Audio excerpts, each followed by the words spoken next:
আকাশবাণী কলকাতা সমীক্ষা আজকের শিরোনাম আণুবীক্ষণিক প্লাস্টিক কণা লিখেছেন সঞ্জিত কুমার সাহা। প্লাস্টিক নিয়ে গবেষণা সম্মেলন আলোচনা অনেক হয়েছে, কাজের কাজ তেমন কিছু হচ্ছে না, কিন্তু গবেষণায় খামতি নেই।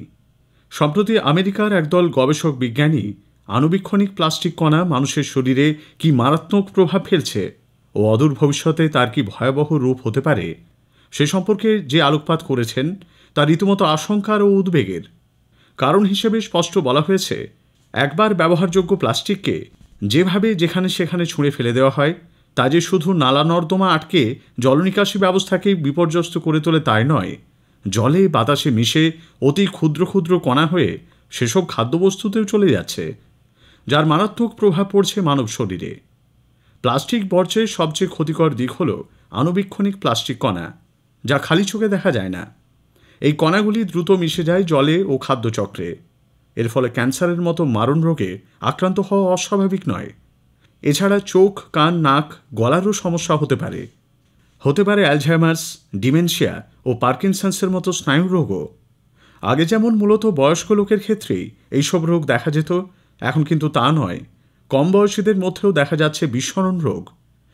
এমন এক ব্যাধি যা রোগীর স্মৃতি, চিন্তাভাবনা, ভাষা, আবেগ ও আচরণে শুধু বিভ্রমী ঘটায় না, সিদ্ধান্ত নেবার ক্ষেত্রেও সমস্যা তৈরি হয়। হাঁটা চলার গতিও মন্থর হয়ে আসে। অনেকেরই হাত পা কাঁপতে থাকে, যা দৈনন্দিন কাজে ব্যাঘাত ঘটায়। উপরন্তু হৃদরোগ, উচ্চ রক্তচাপ, ডায়াবেটিসের মতো রোগের ক্ষেত্রেও প্লাস্টিক কণা জটিলতা সৃষ্টি করে। ইদানিং স্নায়ুরোগীর সংখ্যা যে ক্রমবর্ধমান তা চিকিৎসকেরাই বলছেন। কিন্তু কেন এমন ব্যাধির শিকার হতে হচ্ছে?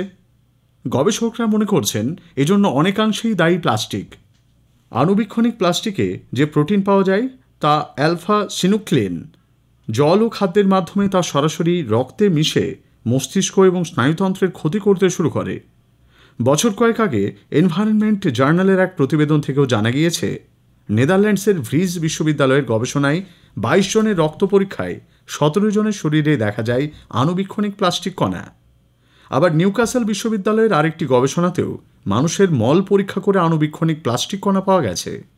এরকম আণুবীক্ষণিক প্লাস্টিক কণা নাকি বছরে 38 কোটি টন উৎপাদিত হয় এবং আমাদের অজান্তেই প্রতিদিন আমরা কিছু কিছু করে খেয়েও ফেলছি। শুধু যে মানুষই এর শিকার হচ্ছে তা নয়, জলজীবেরাও সমানভাবে আক্রান্ত ও মৃত্যুর কোলে ঢলে পড়ছে। বিশেষ করে সমুদ্রচারীরা ভয়ঙ্কর ক্ষতিগ্রস্ত। অগণিত মৃত মাছ, পাখি প্রায়শই দেখা যায় উপকূল অঞ্চলে। বিজ্ঞানীদের পরীক্ষা নিরীক্ষায় ইতোমধ্যেই প্রমাণিত হয়েছে, প্লাস্টিক উৎপাদনে রাসায়নিক পদার্থ হিসেবে যে ইথিলিন, প্রোপিলিন, বিউটেন, টাইরিন ব্যবহার করা হয় তা মানব শরীরের জন্য ক্ষতিকারক। এজন্য প্রধানত দায়ী একবার ব্যবহারযোগ্য প্লাস্টিক। বিশেষ করে 120 মাইক্রনের নিচে প্লাস্টিক ব্যবহার করা তো উচিতই নয়। এ বিষয়ে দেশে আইন থাকলেও তার প্রয়োগে আশ্চর্য উদাসীনতা লক্ষ্য করা যায়। ফলে রমরমিয়ে চলছে পাতলা প্লাস্টিকের ব্যবহার। রাজ্যের প্রায় সর্বত্র ছোটখাটো হোটেল, হোম ডেলিভারি বা পার্সেলের যে দৃশ্য চোখে পড়ে তা উদ্বেগজনক। বিন্দুমাত্র সচেতনতা কোথাও নেই।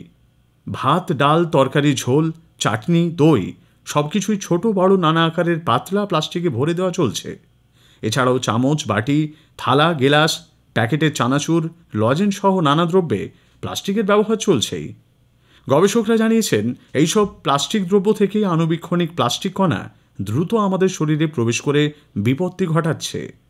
সাম্প্রতিক গবেষণায় চেতাবনী হিসেবে বলা হয়েছে, এখনই মানব সমাজ এই বিষয়ে সজাগ, সতর্ক, সচেতন না হলে অ্যালঝাইমার্স, ডিমেনশিয়া ও পার্কিনসন্সের মতো মারাত্মক ব্যাধির প্রকোপ দেখা দিতে পারে। এই মুহূর্তে ডিমেনশিয়া রোগীর সংখ্যা বিশ্বে প্রায় 5.5 কোটি। প্লাস্টিক ব্যবহারে নিয়ন্ত্রণ আনতে না পারলে আগামী 20-25 বছরের মধ্যে এই সংখ্যা 10 কোটি ছাড়িয়ে যেতে পারে বলে আশঙ্কা প্রকাশ করেছেন গবেষকরা। পরিবারের কারো অ্যালঝাইমার্স হলে যেমন দুশ্চিন্তার শেষ থাকে না, তেমনি আক্রান্ত রোগীর পক্ষে সামাজিক সম্পর্ক বজায় রাখাও অসম্ভব হয়ে দাঁড়ায়।